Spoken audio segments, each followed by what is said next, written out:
Now after a bike ride, it's really important to stretch out. So I'm going to go through some stretches with a bit of a twist. Rather than just worry about reductionist stretching where you just do 1 or 2 muscle groups at a time, I want to throw a little bit of yoga in there.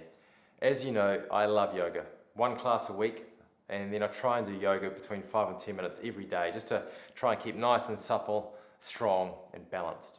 So first of all, quad stretch. So just moving straight into a quad stretch, and you can use that time to just work on a little bit of balance at the same time.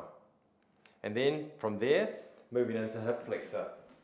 So this is the traditional way of hip flexor stretching, tucking in, coming through, arm up, over, sway it back. Okay? But then we can move into warrior one. Just coming up, making sure that back foot is angled at about 45 degrees. Hips come forward, and then you're into that lovely warrior one stretch. And then from there, we want a little bit of rotation just to loosen up the back after a long bike ride. So coming into a warrior two position, the heel in line with the arch of that back foot, coming up, and then just reaching over and coming over and rotating. So it's a really nice way to get a bit of rotation and also loosen up those hips at the same time.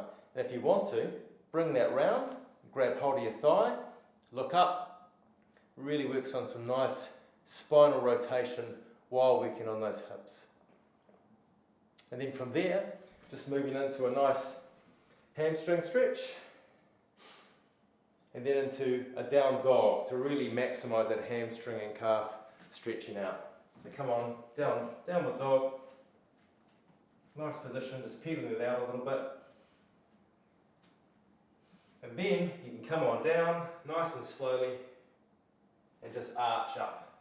Make sure those shoulders are down away from your ears, and just unload that lumbar spine. It's probably been in quite a flexed position for the majority of that bike ride. Okay, so after a bike ride, in any session for instance, that stretching is so important.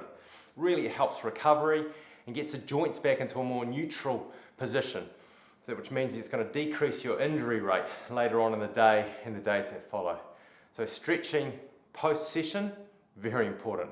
So go through it, enjoy it, and get back to me with any questions.